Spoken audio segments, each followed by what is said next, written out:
L'Inde, pays de splendeur. Mais aussi pays d'inégalité. Son système est le plus inhumain de la planète. Il fonctionne par caste, comme au Moyen-Âge. L'Inde, pays de modernité. Puissance nucléaire, économie solide, forte présence sur la scène high-tech, programme spatial ambitieux. Atteindre Mars, c'est une chose. 500 millions de personnes qui n'ont pas de toilettes, c'en est une autre. À moins d'envoyer ces 500 millions de personnes sur Mars.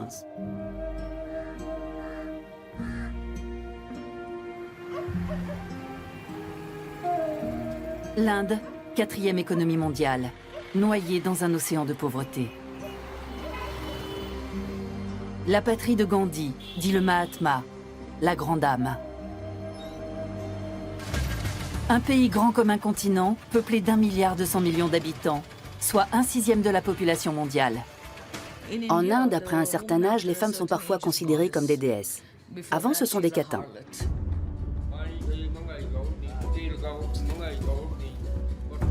L'Inde, pays de violence. Des millions de femmes sont victimes d'humiliation. Torture et meurtre font partie de leur quotidien.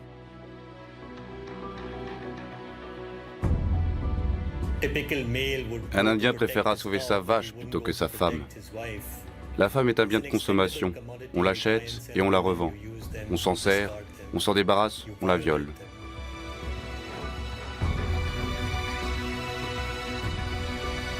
L'Inde, pays de spiritualité et de croyance.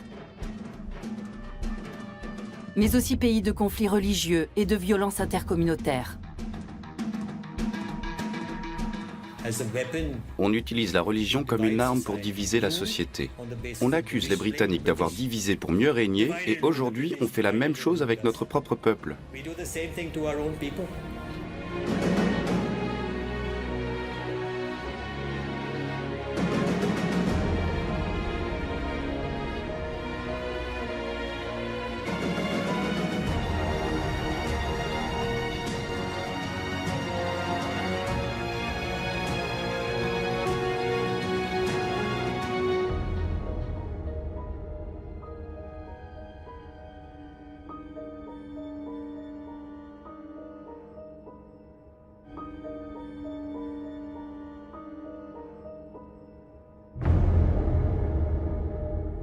L'Haryana est un État situé au nord de la capitale indienne, New Delhi.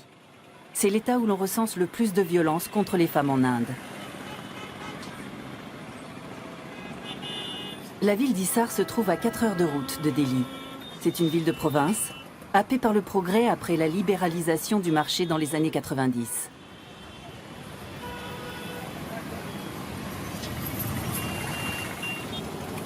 L'Haryana est tout sauf un État pauvre. Mais si le progrès est devenu la carte de visite de l'Inde officielle, dans l'esprit des gens, les mentalités n'ont guère évolué.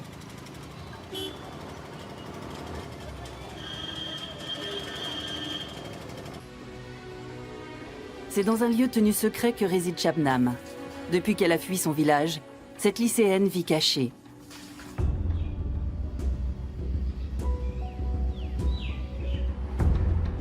Depuis 2 ans, elle fait l'objet d'une protection policière constante.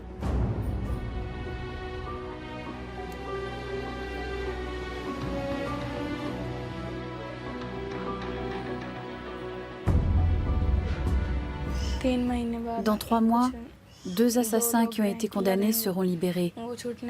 Ils ont déjà commis 20 meurtres et ils purgent actuellement leur peine. Ils ont été chargés de me tuer.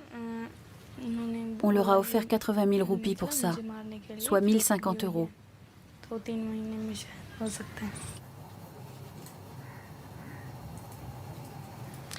À moi, on m'a proposé 20 millions de roupies, soit 26 000 €, pour que je retire ma plainte. Les parents des violeurs de Shabnam ont tenté d'acheter son silence pour empêcher le procès. Elle avait 15 ans lorsqu'elle a été violée par 8 hommes.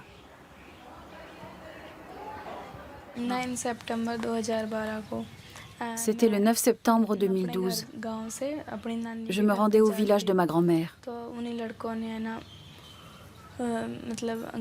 Les types m'ont attrapée et m'ont jetée dans une voiture. Ils étaient 8. Ils m'ont violée dans un endroit isolé à l'extérieur du village. Ils ont fait une vidéo et m'ont obligée à avaler des pilules. J'aurais voulu les tuer, mais je n'ai pas pu me défendre. L'un d'entre eux a mis sa main sur ma bouche. Un autre m'a tenu les mains et 2 autres les jambes. Cette image de l'Inde est très loin de celle d'une société évoluée, d'un pays avec une longue tradition historique, une culture riche, de belles chansons, de la musique, de la danse, des couleurs, une riche littérature, etc. L'Inde d'aujourd'hui, l'Inde contemporaine, est une société barbare.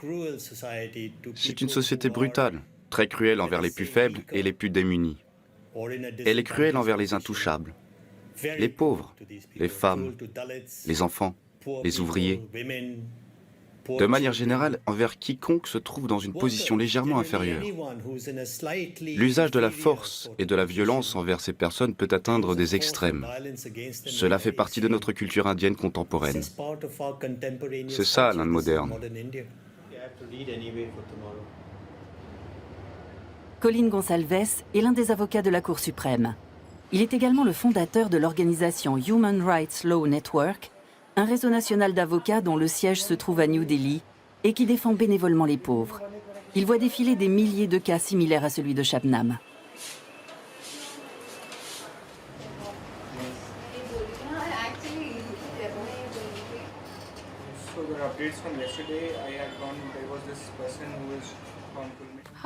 Ils savaient que j'étais une Dalit, une intouchable. Ils pensaient que rien ne pouvait leur arriver. Ils avaient déjà violé une Dalit sans qu'il y ait de conséquences.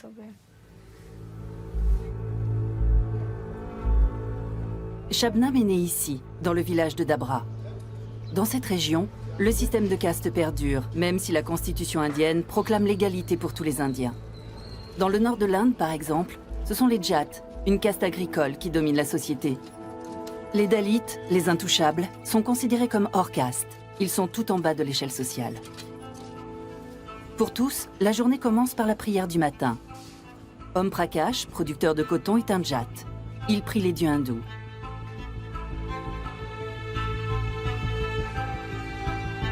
Kitabo Kumar vit quelques rues plus loin. C'est une Dalit. Elle aussi prie les dieux hindous. Tous deux partagent la même religion, mais le système de caste les sépare.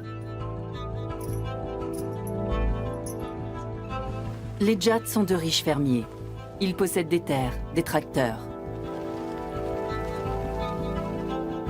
Les Dalits travaillent pour les Jats, dans leurs champs ou dans leurs maisons. Les Jats détiennent le pouvoir et dictent les règles.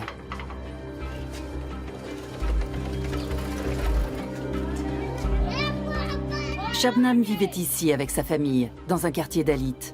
Elle voulait sortir de ce monde pauvre et étriqué pour devenir avocate. Son père avait choisi de l'envoyer à l'école.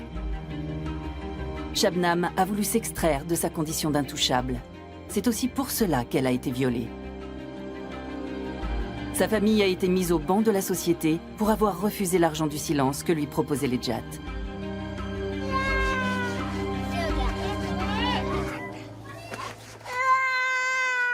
Au village, c'est le Jati Panchayat, le conseil des anciens, qui a le dernier mot.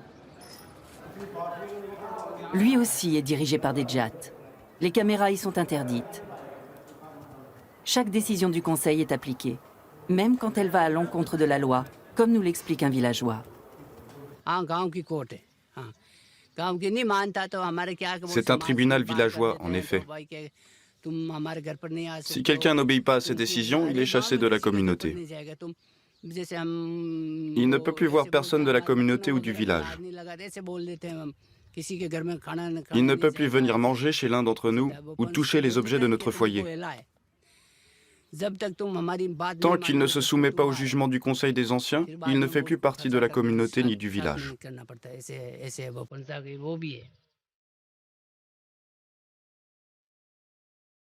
La maison des parents de Shabnam, aujourd'hui à l'abandon. Le père de Shabnam a soutenu sa fille jusqu'au jour où il n'a plus supporté la pression de la société. C'est ici qu'il s'est donné la mort. La belle-mère de Shabnam, elle, a dû quitter le village. Chez Om Prakash, tout se fait selon l'ancien ordre patriarcal. Lorsque les fils se marient, leur épouse emménage avec eux dans la maison des parents. Les femmes sont des bêtes de somme, sans identité.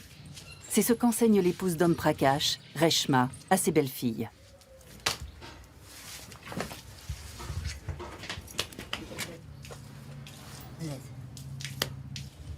Voici le fils aîné. Son plus jeune frère est en prison. C'est l'un des violeurs de Shabnam. Son père Om Prakash et sa mère Reshma contestent sa culpabilité. L'image traditionnelle de la femme étant ce qu'elle est, pour eux c'est la victime qui est coupable.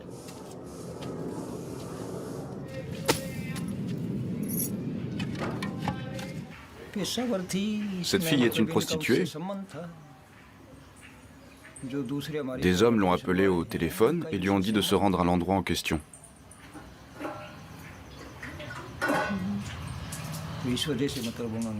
Nos garçons travaillaient au champ.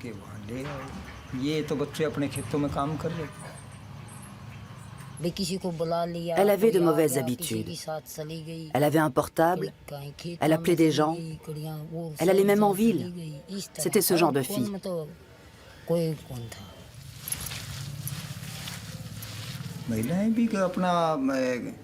Une jeune fille bien doit s'occuper du ménage, passer du temps en bonne compagnie et respecter les aînés.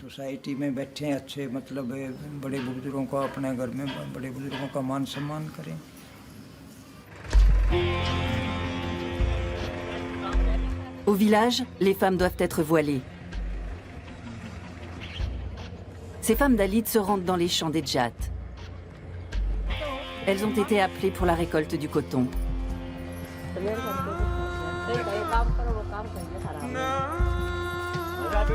Leurs enfants les accompagnent. Les Dalits ne possèdent aucune terre, une véritable malédiction dans l'Inde rurale. Ramesh Kumar le sait mieux que personne. Dalit et travailleur social, il est le seul de son village à plaider pour les droits de sa communauté.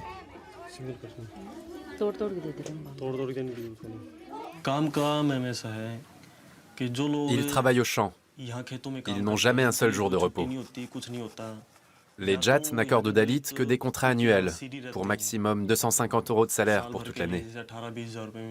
En échange, ils doivent s'engager à faire toutes sortes de travaux, dans les maisons, aux champs et avec les bêtes. Le contrat ne concerne qu'une seule personne, mais toute la famille doit contribuer. Ils sont totalement démunis. Lorsqu'ils ont besoin d'argent pour un mariage ou pour construire une maison, ils vont voir les Jats pour leur en emprunter. Cette dépendance permet aux Jats de garder les Dalits soumis. Si l'argent n'est pas remboursé dans les temps, ils violent nos femmes ou les frappent.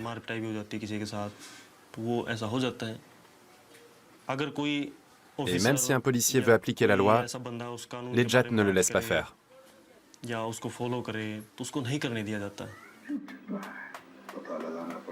Le système de caste prévaut jusque dans la fonction publique. Le policier chargé de veiller sur Shabnam doit être Dalit, comme Shabnam elle-même.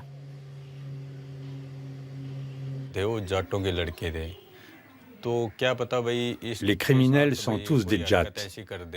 Si un policier Jat était là à ma place, les coupables pourraient tenter de l'influencer pour qu'il emmène Shabnam quelque part et qu'il puisse la violer ou même la tuer.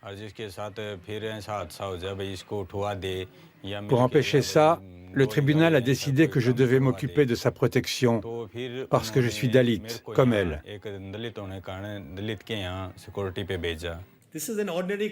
C'est un officier de police comme les autres. C'est de la discrimination ordinaire. Les gens qui ont réussi retournent dans leur village. Mais est-ce que pour autant ils peuvent utiliser la même fontaine que les personnes qui appartiennent aux castes élevées? Est-ce qu'ils peuvent se baigner dans les mêmes bassins que les castes élevées? S'ils font ça, c'est la décapitation assurée.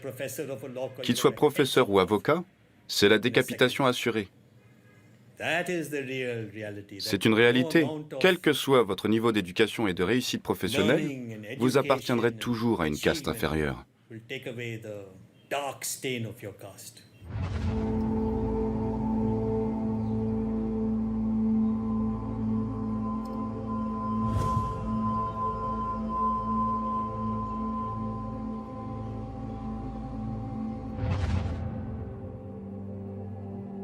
À seulement une demi-heure d'avion de la capitale New Delhi se trouve Lucknow, la métropole de l'État d'Uttar Pradesh, située dans le nord-est du pays. Lucknow est une grande ville universitaire et un haut lieu de l'industrie. Le système de caste n'est pas cantonné au village. À Lucknow, ville de 3 millions d'habitants, vivent ceux qu'on considère comme les derniers des derniers. On appelle scavengers ces femmes qui vont de maison en maison pour vider les toilettes.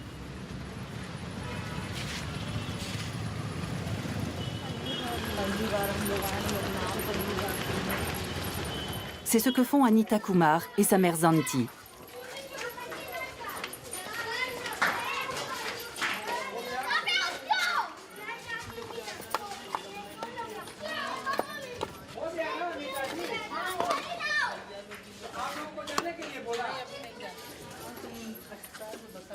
Avant elle, la mère et la grand-mère d'Anita vidaient déjà les toilettes de cette maison.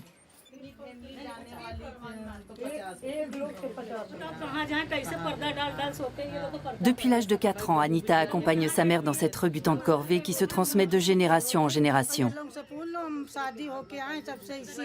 7 personnes vivent ici, dont plusieurs enfants. Et il n'y a pas de latrine, même rudimentaire. Les besoins se font dans un coin de la cour intérieure, ouvert vers l'extérieur, afin que les scavengers y aient accès. Nous n'avons pas les moyens de faire installer des WC. Nous fabriquons des guirlandes de fleurs que nous vendons aux fidèles dans les temples. 2 roupies le kilo, soit 1/2 centime d'euro. Ça nous suffit à peine pour manger.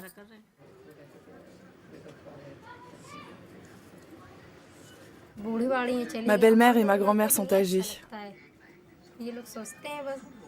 Ça ne les dérange pas de faire leurs besoins dehors. Mais moi, j'ai honte. Mais qu'est-ce qu'on peut faire d'autre?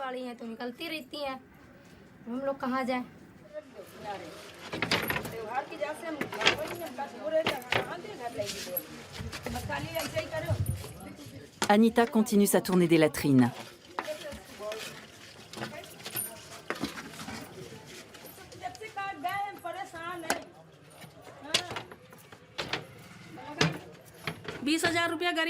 On ne peut pas payer 20 000 roupies pour des toilettes. Ça fait 260 €. Les videuses de toilettes nous coûtent 30 centimes d'euros par mois. Elles aussi doivent vivre de quelque chose. Qu'est-ce que vous voulez qu'on fasse de nos excréments sinon? Si on les jette dans le caniveau, on va avoir des problèmes. Dans ce quartier, il n'y a pas de canalisation. Eau usée et immondices circulent dans des canaux ouverts en bordure de rue.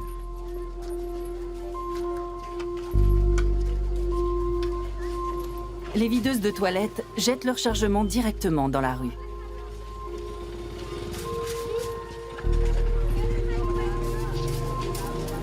Ces tas d'immondices sont omniprésents dans les villes indiennes, y compris au cœur des quartiers résidentiels. C'est ici que les gens viennent se débarrasser de leurs déchets ménagers.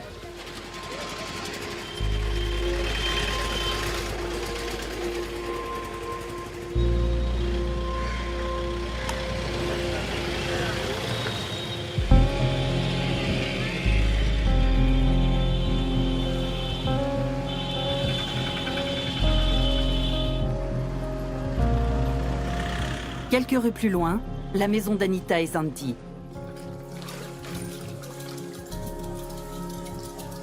Tous les intouchables ne sont pas égaux entre eux. Leur nom est le meilleur indice pour les situer dans la hiérarchie des communautés pauvres.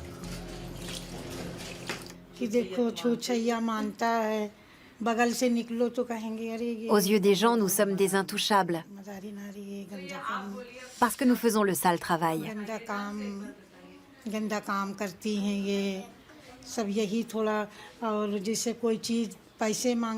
Quand les gens nous paient, il arrive qu'ils jettent l'argent par terre. Et après, il nous ordonne de le ramasser.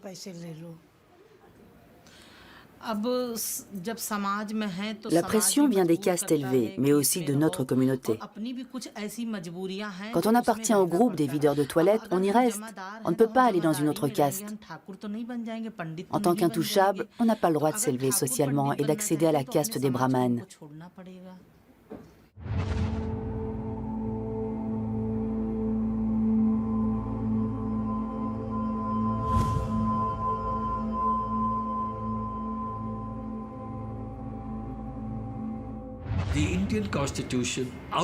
La constitution indienne interdit la discrimination fondée sur les castes sans condamner le système de castes pour autant. On pointe du doigt la discrimination fondée sur les castes, mais on n'est pas prêt à dire que l'existence des castes est néfaste. Tout simplement parce que ce système est étroitement lié à l'hindouisme. Très tôt dans les écrits, puis tout au long du développement de l'hindouisme, on trouve des justifications du système de caste. Dans les écrits les plus fondateurs de cette religion, il y a des justifications du système de caste et de la violence. Le système, tout comme la violence, sont institutionnalisés par la religion. On voit ça même chez Gandhi, qui était un hindou très croyant. Même lorsque de nombreux hindous dénoncent les dérives et les discriminations liées aux castes, ils ne vont pas jusqu'à remettre en question le système en lui-même. C'est un système extraordinaire qui semble non seulement survivre au capitalisme, mais également prospérer grâce à lui, et qui façonne littéralement notre approche du capitalisme. La société indienne a une particularité très étrange. Elle crée une acceptation de l'injustice qui n'a pas d'équivalent dans le reste du monde. Bombay, deuxième ville indienne. Avec ses 18 millions d'habitants, elle est le centre financier du sous-continent. Connue dans le monde entier grâce à Bollywood, mais tristement célèbre à cause de son statut de plus grand bidonville d'Asie.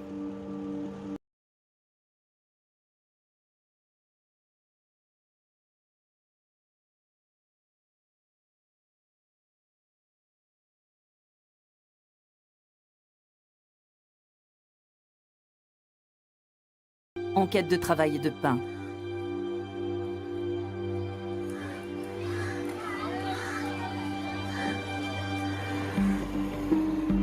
Dans des villes comme Bombay, la logique des castes a ouvert la brèche au capitalisme sauvage. C'est à cause de ce système que les familles des classes moyennes peuvent employer chez eux des enfants de couche sociale inférieure et les persécuter de la pire façon qui soit, et cela en toute bonne conscience. C'est encore à cause de ce système que des gens peuvent vivre dans des quartiers aisés totalement verrouillés et traverser des bidonvilles où l'on vit dans des conditions déplorables sans s'en émouvoir, tout en sachant que leurs habitants viendront travailler pour eux en tant que domestiques. C'est encore à cause de ce système que pendant des dizaines d'années, nous n'avons rien fait pour que tous les enfants puissent aller à l'école. Pendant 60 ans, il n'y a eu aucune loi assurant la scolarisation universelle. C'est aussi à cause de ce système que nous laissons la moitié du pays souffrir de malnutrition et vivre dans des conditions parfois pires qu'en Afrique subsaharienne. C'est cette acceptation de l'inégalité qui, à mon sens, nous empêche de suivre un modèle de développement juste et équitable.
L'autre conséquence du système de caste, c'est qu'il fait naître un étrange fatalisme.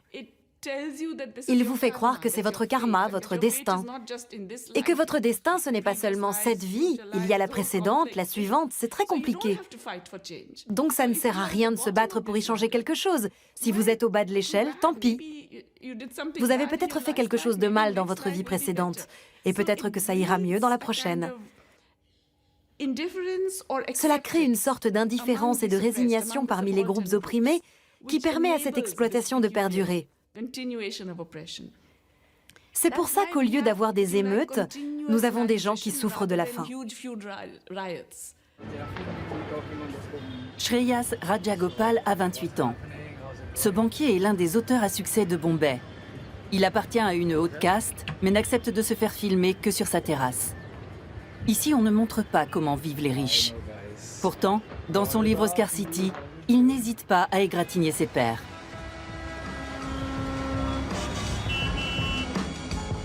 Son roman dépeint la débauche d'une jeunesse dorée indienne, devenue apathique à force d'oisiveté. Les villas des parents servent de théâtre à leurs fêtes dantesques, avec tous les excès que cela implique. Drogue, alcool, viol, parfois suicide. Le désœuvrement fait des ravages chez ces riches qui ne constituent que 1% de la population. Shreyas explique que dans Scarcity, il n'a fait que décrire la réalité.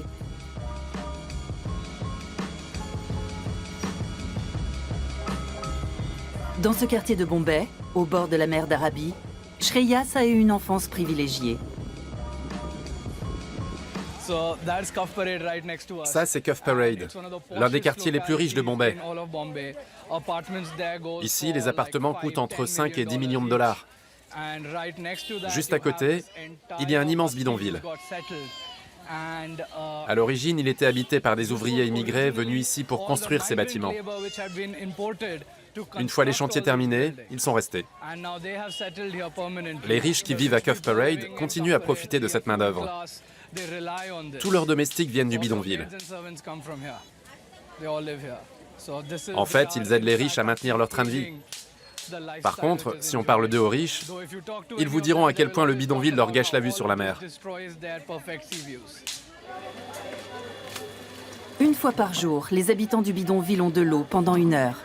Dans ces baraquements, il n'y a ni eau courante, ni infrastructure. Même s'il dénonce les riches dans son livre, le jeune banquier ne montre aucune empathie à l'égard des pauvres.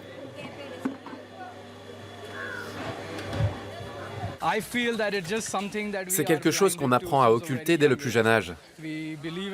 On croit au karma, on croit au développement personnel et non à celui de la société. Notre devise, c'est « Voici mon chemin, chacun a le sien et tous se valent ». Maintenant, est-ce que ça veut dire que je dois quitter mon cocon et aller aider cette partie de la société? Non, peu de gens font ça. C'est bien plus facile de faire comme si rien de tout ça n'existait.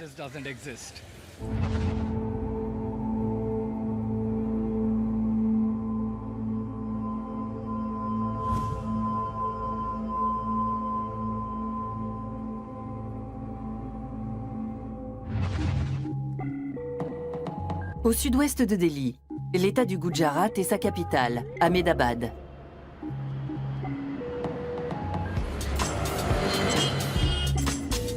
Le Vibrant Gujarat, un slogan omniprésent dans cet État. Ici, on a su dérouler le tapis rouge aux investisseurs des grandes entreprises. Avantages fiscaux, terrain pour une bouchée de pain et bien d'autres encore.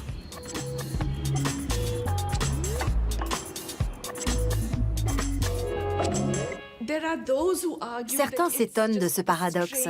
Nous avons de la croissance, mais les conditions de vie d'une bonne moitié de notre population ne se sont pas améliorées pour autant. Au contraire, la situation est de plus en plus explosive, dangereuse, et les gens sont de plus en plus désespérés. Personnellement, je dirais que c'est justement pour cela que nous avons une telle croissance. En clair, nous avons connu un essor remarquable, mais un essor fondé sur les inégalités, sur le fait qu'on peut avoir recours à la discrimination chez les travailleurs, que ce soit en raison du sexe, de la caste, de la religion, de la langue, de l'ethnie, bref, tout ce qui peut servir de prétexte pour exploiter une partie de la main-d'œuvre.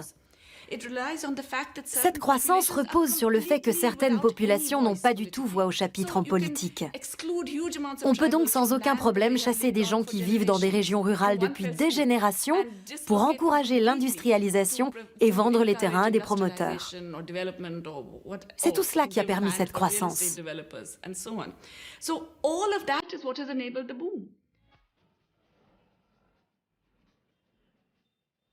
Le Gujarat est l'État le plus riche d'Inde, et cela grâce à un homme, le nationaliste hindou Narendra Modi.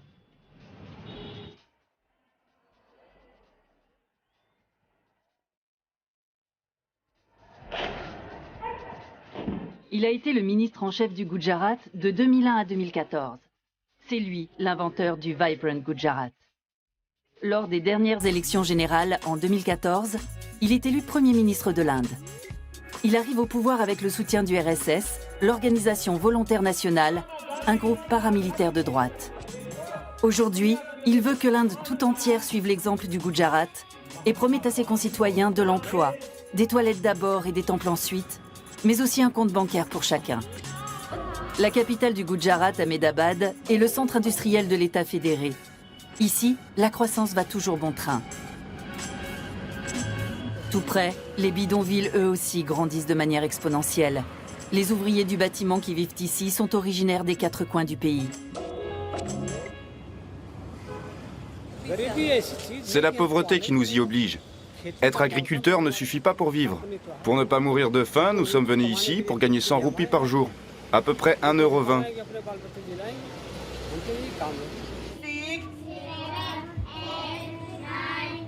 Les cours commencent pour les enfants des travailleurs journaliers devant la cabane qui fait office d'école. S'ils y apprennent à écrire et à compter, c'est uniquement grâce à la fondation Maya qui prend les enfants en charge. Nous enseignons aux enfants des journaliers qui grandissent dans la rue. Un jour ils sont là, le lendemain non. Ces enfants viennent de tout le pays. Leurs parents les emmènent travailler sur les chantiers au lieu de les envoyer à l'école. Alors nous les attrapons au vol et nous les amenons ici. Comme vous le voyez, ces enfants sont responsables des bébés et des tout-petits. Les bébés n'ont personne pour les garder. Leurs familles n'ont pas le temps de s'occuper d'eux. Alors ici, nous essayons d'enseigner l'essentiel à nos élèves. Et nous demandons aux parents de ne pas renoncer trop vite à la vie de leurs enfants.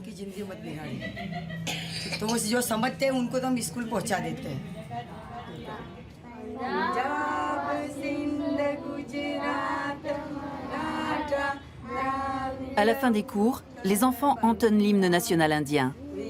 Inde, ton nom soulève les cœurs. Voilà ce que disent ces paroles.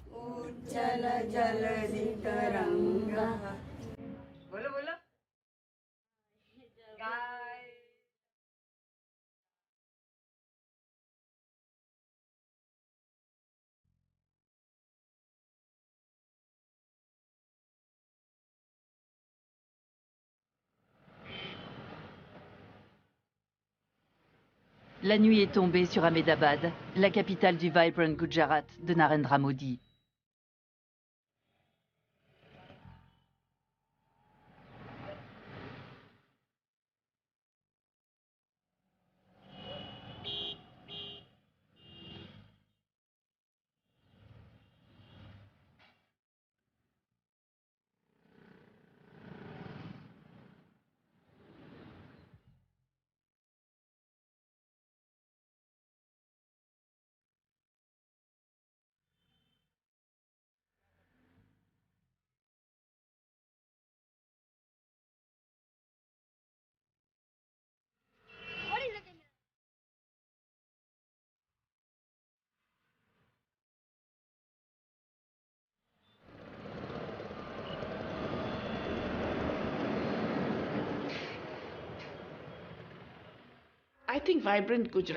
Pour moi, le fameux Vibrant Gujarat est un scénario d'horreur. C'est l'exemple typique du développement qui privilégie le grand capital et opprime les travailleurs. Le Gujarat est l'un des États les plus riches du pays, et le salaire y est le 2e plus bas. Ce ne sont pas les habitants du Gujarat qui bénéficient de cette croissance. Le taux de vaccination est l'un des plus bas du pays. Les indicateurs de nutrition sont similaires à ceux de l'Afrique subsaharienne. En ce qui concerne l'alimentation des enfants et la couverture sanitaire, nous nous situons dans la moitié inférieure des États du pays. C'est un exemple classique de croissance qui ne bénéficie pas à la population. L'exploitation humaine a été expressément encouragée au Gujarat.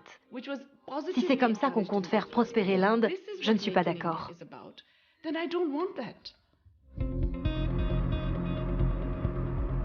Bombay. Dans sa propre ville, Testa Setalvad est surveillé 24 heures sur 24 par un policier en uniforme et un autre en civil.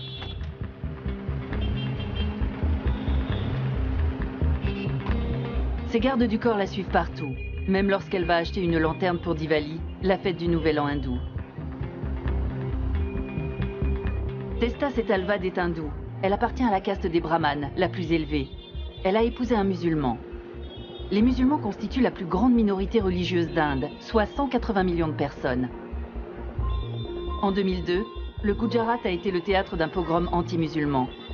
Depuis, la célèbre journaliste mène une lutte sans relâche pour les droits des musulmans, pour la justice.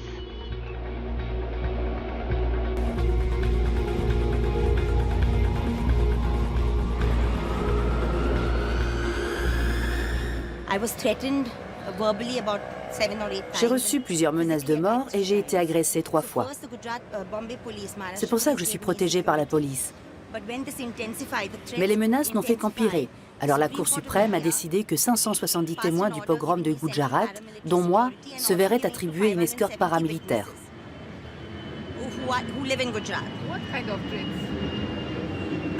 Voilà ce qui arrive quand on se lance dans une bataille judiciaire contre de puissants criminels. Des images du pogrom de 2002 à Ahmedabad, la capitale du Gujarat. L'élément déclencheur, l'incendie d'un train qui transporte des pèlerins hindous de retour à Ahmedabad. 59 hindous y trouvent la mort.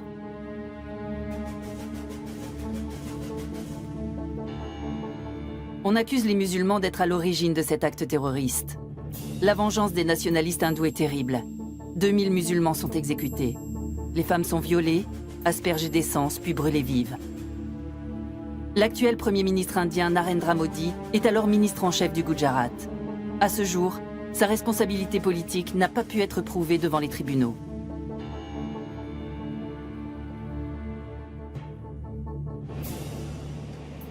L'organisation de Testa Setalvad se bat pour que la vérité soit faite. La journaliste s'est elle-même portée partie civile lors de nombreux procès, y compris contre le Premier ministre Narendra Modi. Lorsque ce dernier a été relaxé, elle s'est tournée vers la plus haute instance judiciaire.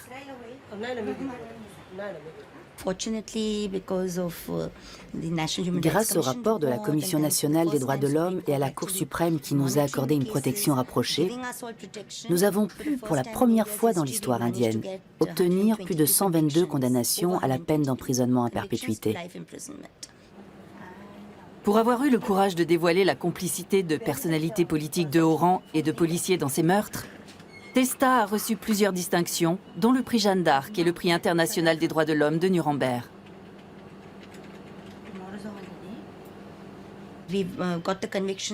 Les condamnations ont eu lieu en première instance, mais les criminels sont très puissants. Et ils ont le soutien d'organisations au pouvoir. Le parti du Premier ministre est au pouvoir non seulement à Delhi, mais aussi au Gujarat, et maintenant dans l'État du Maharashtra. Ils feront tout ce qu'ils pourront pour être acquittés en cour d'appel. Ça ne sera pas facile et ça va certainement coûter très cher à certains d'entre nous. Ils sont capables de tout.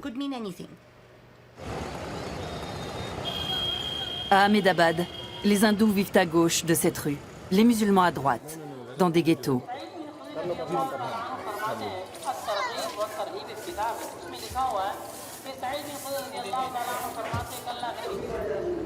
Abdul Majid et son fils Yassine tiennent un kiosque. Ils sont les seuls de leur famille à avoir survécu aux violences de 2002. L'organisation de Testa les a également soutenus lors de leur procès.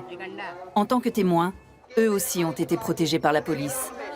La même police qui a fermé les yeux lorsque la femme d'Abdul et 7 de ses enfants ont été assassinés.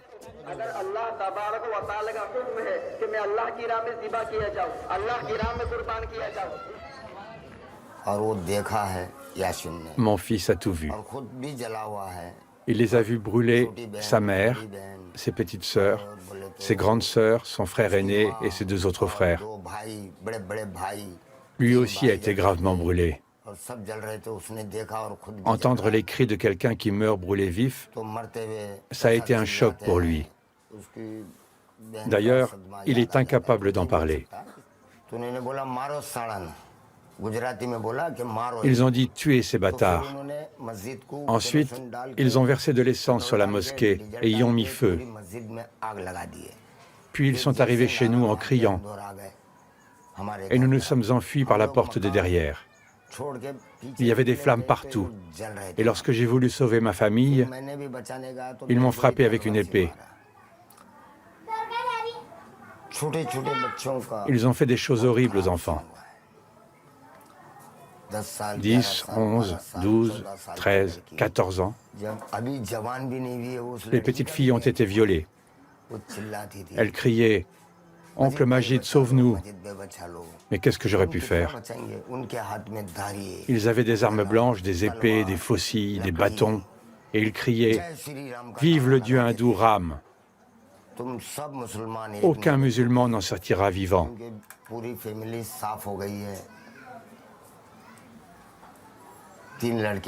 Toute ma famille a été décimée.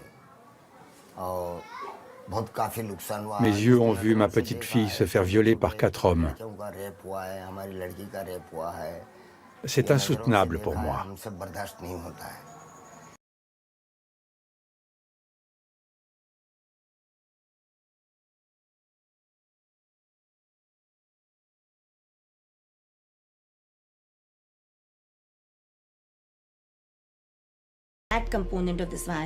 La violence perpétrée contre les femmes a été particulièrement brutale.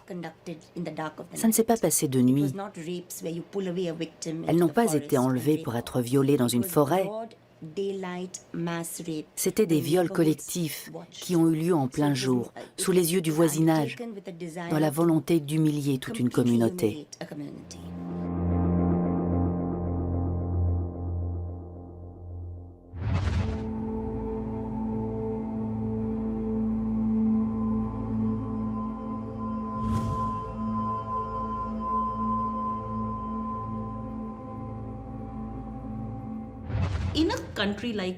Dans un pays tel que l'Inde, qui puise justement sa force de sa diversité et de son pluralisme, la plus grande menace qui soit, c'est de détourner une religion à des fins politiques. Et c'est exactement ce que font les nationalistes hindous. En Inde, c'est un danger encore plus grand que le terrorisme, selon moi. Les nationalistes hindous se servent des castes, de la religion, du corps des femmes pour manipuler l'opinion publique.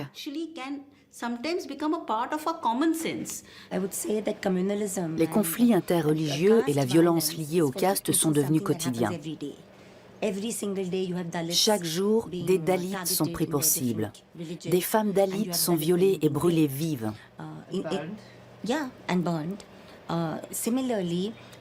côté obscur de cette société et de la démocratie indienne, c'est son communautarisme féroce qui engendre des actes de haine envers les minorités, notamment les minorités chrétiennes et musulmanes. Parfois, il y a de la violence, parfois non. Mais cette haine est là en permanence et elle est totalement légitimée par le parti au pouvoir. C'est ça qui est terrifiant.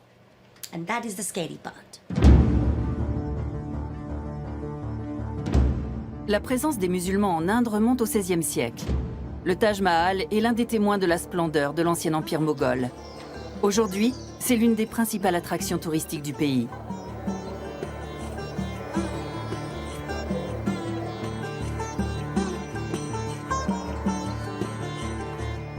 D'autres vestiges de l'empire moghol. Jusqu'au XIXe siècle, les grands Moghols ont par moments régné sur la totalité du sous-continent.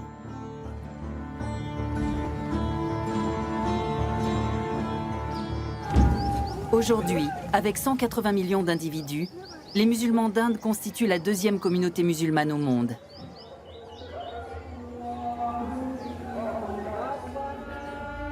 L'État d'Uttar Pradesh. C'est ici que se trouve Ayodhya, l'une des 7 cités saintes des hindous. Ici aussi, les deux communautés se côtoient, mais la cohabitation se fait de plus en plus difficile.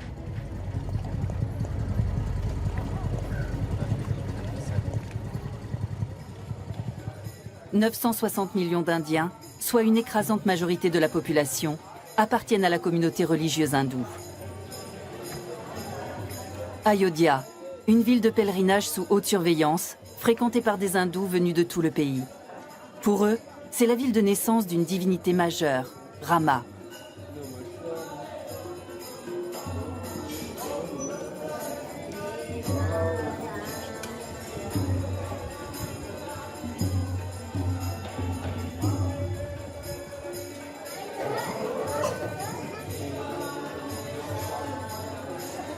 En 1992, un conflit éclate dans la ville d'Ayodhya qui continue d'alimenter l'hostilité entre hindous et musulmans.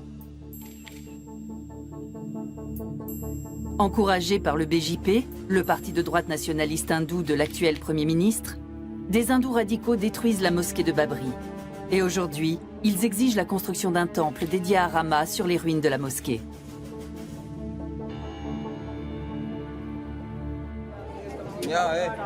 Le site fait l'objet d'une étroite surveillance. Il est interdit de s'y rendre avec des caméras.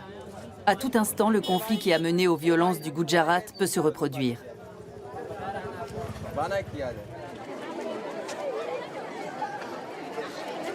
L'Inter College Jaganpur lutte contre la radicalisation dans les deux communautés religieuses. Ce lycée d'Ayodhya accueille aussi bien des hindous que des musulmans. Les établissements de ce type ont choisi d'incarner la diversité de l'Inde, un pays où de nombreuses ethnies et communautés religieuses devraient pouvoir vivre en paix.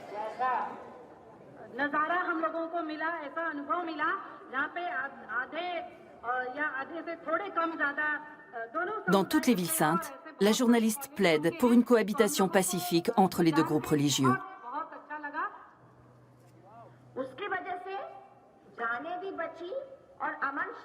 Elle raconte aux élèves comment des familles hindoues ont sauvé des musulmans du Gujarat lors du pogrom de 2002.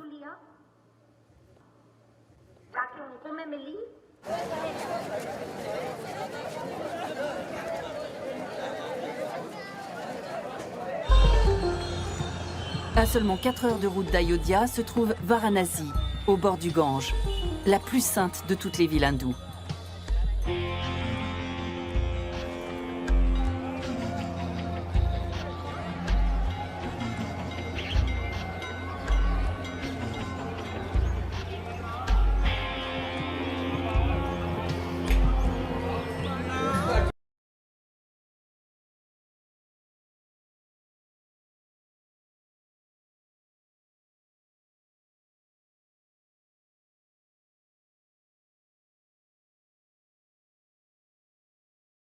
Sont censés être délivrés du cycle infini de la vie. Varanasi est également la circonscription électorale du Premier ministre Narendra Modi. Il y compte de nombreux partisans. Séance de sport matinale pour le RSS, organisation fondée sur le bénévolat, véritable maison mère de l'ultranationalisme hindou.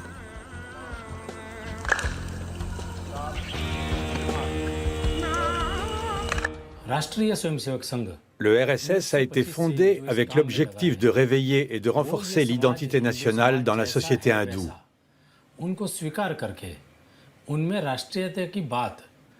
Faire grandir ce sentiment, c'est permettre à la nation de se développer. C'est en cela que croit la famille nationale hindoue. La nation a tout ce qu'il lui faut, il ne manque que le réveil de sa fierté identitaire. Des bâtons pour l'ordre et la discipline, au nom de la nation. Chaque année, lors de son grand congrès, le RSS fait démonstration de sa force et de sa grandeur. C'est dans les rangs de l'organisation que Narendra Modi a fait ses armes, en tant qu'organisateur et propagandiste. Selon ses détracteurs, son parti du peuple indien, le BJP, serait parfaitement interchangeable avec le RSS.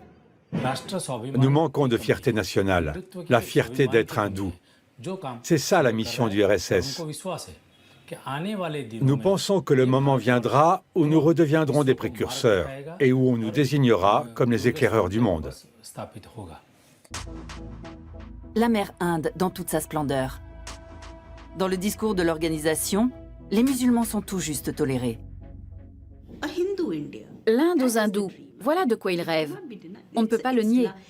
Les musulmans et les chrétiens peuvent y vivre, mais ils doivent rester à leur place. Parce que pour les nationalistes hindous, ce sont des citoyens de seconde zone. À Varanasi, la séance de sport matinale s'achève avec l'appel au drapeau et ce serment d'allégeance. Pour toujours, nous nous prosternons devant toi, ô mère Inde, notre patrie.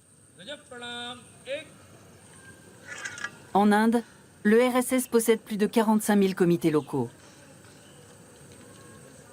Ils ne sont ni traditionnels ni religieux. C'est une organisation suprémaciste.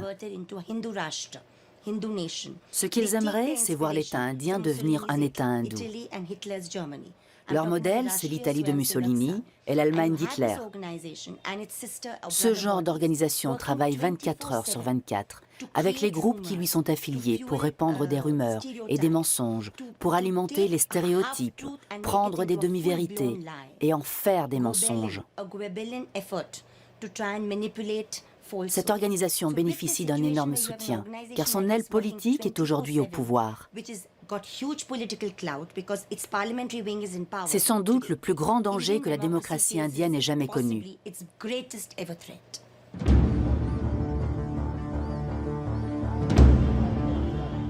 L'Inde, écartelée entre une constitution moderne et un système inégalitaire.